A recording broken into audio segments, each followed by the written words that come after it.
La correspondencia entre la electricidad y el magnetismo fue descubierta en 1819, cuando en el transcurso de una demostración en una conferencia, el científico danés Hans Christian Ørsted descubrió que una corriente eléctrica en un alambre desviaba la aguja de una brújula cercana. Durante 1820, Faraday y Joseph Henry demostraron de manera independiente relaciones adicionales entre la electricidad y el magnetismo.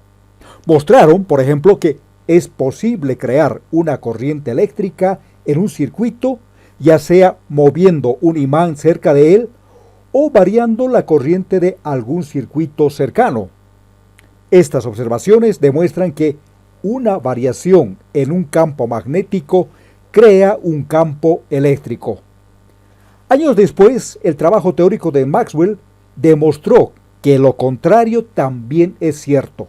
Es decir, un campo eléctrico que varía crea un campo magnético. Es posible definir un campo magnético V en algún punto en el espacio en función de la fuerza magnética que ejerce el campo sobre una partícula con carga que se mueve con una velocidad v, misma que se identifica como el objeto de prueba. Pero ahora supongamos que no existe ni campo eléctrico ni campo gravitacional en la ubicación del objeto de prueba. Esta es la fuerza magnética, que ahora es igual a Q, la carga, por la velocidad con que se mueve dicha carga, y aquí aparece el producto vectorial por el campo magnético V. Entonces, para que exista una fuerza magnética, tiene que haber una carga, Q en este caso, pero esa carga tiene que estar en movimiento, puesto de que si la carga está estática, está en reposo, entonces no existe fuerza magnética.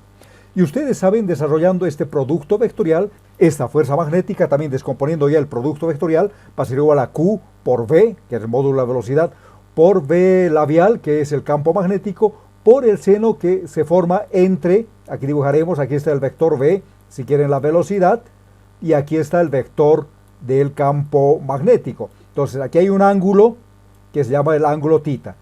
La fuerza magnética ahora va a ser perpendicular tanto a la velocidad como al campo magnético, es decir, puede estar hacia arriba o bien puede estar hacia abajo. Eso ya lo vamos a determinar de qué depende. Los experimentos efectuados en diferentes partículas con carga que se mueven en un campo magnético dan los siguientes resultados. La magnitud F sub B, es decir, la magnitud de la fuerza magnética ejercida sobre la partícula, es proporcional o directamente proporcional a la carga Q, a la rapidez o velocidad de dicha partícula.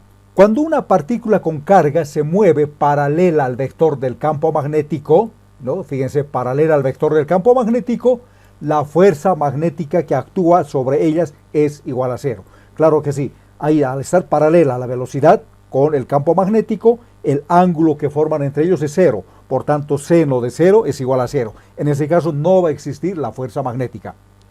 Por otro lado, cuando el vector de velocidad de la partícula, estamos hablando, forma un ángulo θ diferente de cero con el campo magnético, la fuerza magnética actúa en dirección perpendicular tanto a V como, es decir, tanto a la velocidad como al campo magnético. También tenemos de que la fuerza magnética ejercida sobre una carga positiva tiene dirección opuesta a la dirección de la fuerza magnética ejercida sobre una carga negativa que se mueva en la misma dirección. Finalmente, la magnitud de la fuerza magnética que se ejerce sobre una partícula en movimiento es proporcional al ángulo, al seno de θ, donde θ, no se olviden, es el ángulo que el vector de velocidad de la partícula forma con la dirección del vector campo magnético. Ahora existen varias diferencias de importancia entre las fuerzas eléctrica y magnética, que lo vamos a ver. Entonces fíjense, el vector de fuerza eléctrica en este caso actúa a lo largo de la dirección del campo eléctrico. Son colineales, tienen la misma dirección. Pero el vector fuerza magnética actúa perpendicularmente al campo magnético. Esa es una gran diferencia que existe entre las fuerzas eléctrica y magnética. Por otra parte, esta fuerza eléctrica, la fuerza eléctrica actúa sobre una partícula con carga sin importar si ésta se encuentra en movimiento, en tanto que la fuerza magnética actúa sobre una partícula con carga solo cuando está en movimiento. Eso significa que la fuerza eléctrica va a existir si la carga se mueva o no, pero la fuerza magnética no existe si la carga está en reposo. Solo va a existir esta fuerza magnética cuando la carga tenga una cierta velocidad, es decir, esté en movimiento. También la fuerza eléctrica efectúa trabajo al desplazar una partícula con carga, en tanto que la fuerza magnética, asociada con un campo magnético estable, no efectúa trabajo cuando se desplaza una partícula, debido a que la fuerza es perpendicular al desplazamiento, por tanto el trabajo es igual a cero. ¿En qué unidades se mide el magnetismo o el campo magnético? En el Sistema Internacional de Medida, el SI, el campo magnético se mide en newtons por cada coulomb metro y por cada segundo, como verán aquí. A esto se denomina Tesla.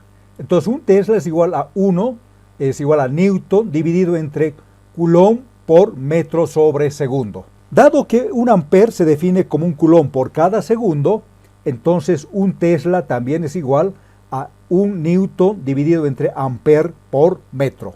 Una unidad que no es del Sistema Internacional de Medida, pero que se usa comúnmente para el campo magnético es el Gauss, ¿no? También se puede medir el campo magnético no en Tesla, sino en Gauss. Se relaciona con el Tesla mediante la conversión. Un Tesla, en este caso, es igual a 10 elevado a la 4 Gauss. Tenemos dentro del magnetismo una nueva fuerza que aparece y que liga, si quieren, a la fuerza eléctrica y a la fuerza magnética. A esta se denomina la fuerza de Lorentz. Una carga móvil con una velocidad v en presencia tanto de un campo eléctrico y un campo magnético, es decir, cuando los dos campos existen y ahí está la carga, experimenta a la vez una fuerza eléctrica que ya conocemos, lo hemos visto eso en el anterior vídeo, es la fuerza Q por E. E es la intensidad del campo eléctrico. Y además va a haber una fuerza magnética que es igual a Q por V, esta V dentilabial es la velocidad, multiplicada por la V labial, que es el campo magnético. Ahora, la fuerza total, la suma de ambas, se conoce como la fuerza de Lorentz, que actúa sobre la carga. Y esta fuerza, como verán aquí, tiene esta fórmula, que es la suma prácticamente de las dos fuerzas, la eléctrica y la magnética. ¿Qué podemos decir de la fuerza de Lorentz? Aquí tenemos la carga Q. Esta carga Q es la misma que esta, no es la misma carga. Y está multiplicada por el campo, por la intensidad de campo eléctrico. Es decir, esta carga está irradiando, ¿no? Hay un campo magnético, está irradiando. Pero a la vez esta carga está en movimiento, ¿no? Se mueve la carga a una cierta velocidad v. Y eso se mueve en un campo magnético en este caso. Y acá aparece el producto vectorial. Entonces, una vez más repito, la suma de ambas fuerzas, la eléctrica y la fuerza magnética de una carga que está en movimiento, se denomina la fuerza de Lorentz. Y aquí existe otra fuerza magnética, pero esta vez, fíjense, está en función de la corriente I. ¿Qué significa esto? Aquí aparece la L. ¿Qué es L? Aquí tenemos, por decirles, un cable. Entonces L va a ser justamente la longitud de este cable. Va a tener, fíjense, va a haber un producto vectorial entre el campo magnético, ¿no? Y aquí aparece la I. La I es la corriente que está justamente desplazando aquí. Aquí va a haber una corriente I. Entonces la fuerza magnética también se relaciona, ¿no?, con la corriente, en este caso con un cable conductor por el cual circula una corriente. Hay una longitud L en este caso y este cable va a estar dentro de un campo magnético, que ese campo puede estar aquí, puede estar entrando, puede estar saliendo, puede estar con un ángulo diferente, no siempre va a ser perpendicular a la dirección con que se mueve la corriente. Entonces, pero existe un campo. Ahora, obviamente, si el campo magnético es paralelo a la dirección con que se mueve la corriente, esta fuerza magnética va a ser nula, es decir, no va a existir, va a ser igual a cero. Veamos ahora lo que son las fuentes de un campo no conservativo y vamos a hablar exclusivamente del campo magnético. Y aquí aparece la ley de Ampère. Esta ley es muy importante dentro del magnetismo.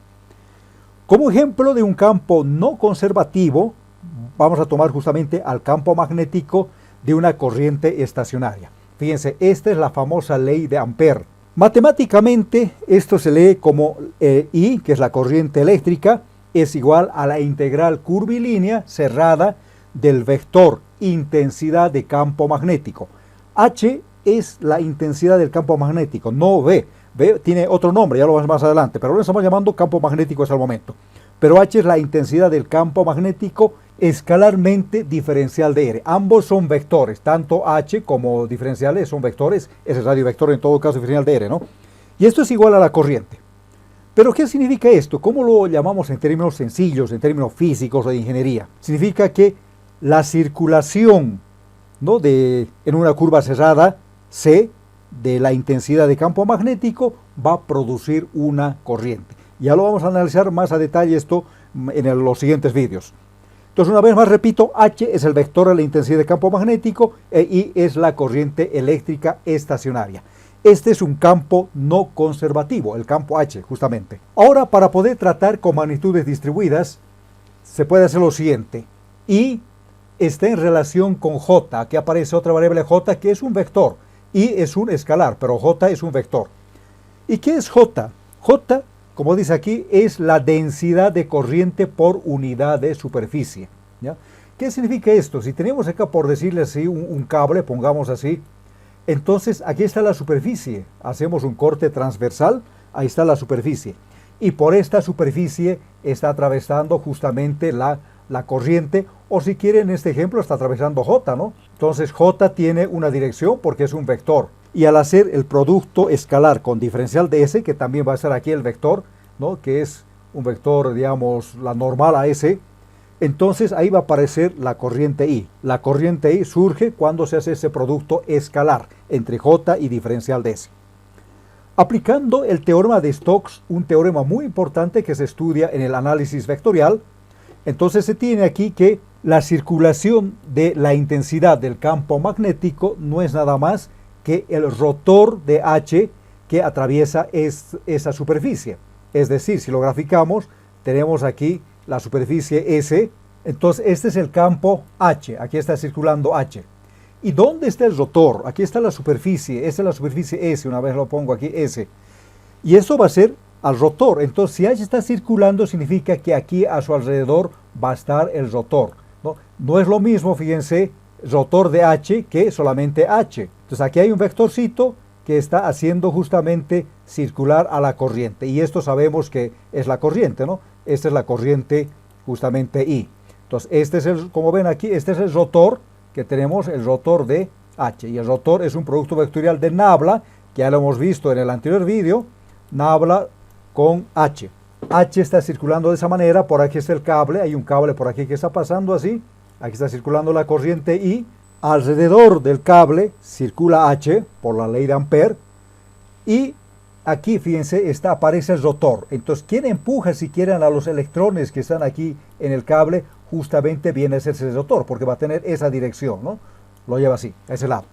Entonces, con el teorema de Stokes podemos ver también que esta definición integral de la ley de Ampere, rotor de H es igual a J. Y no se olviden, estos son vectores. Y J es la densidad de corriente por unidad de superficie. En el siguiente vídeo les voy a hablar ya del electromagnetismo, es decir, aparece como campo no conservativo el campo eléctrico, campo variable, y ahí se va a unir con H, es decir, me refiero a una unión en que H va a generar a E y E va a generar a H. Eso lo vemos en el siguiente vídeo dedicado ya al electromagnetismo. Hasta entonces.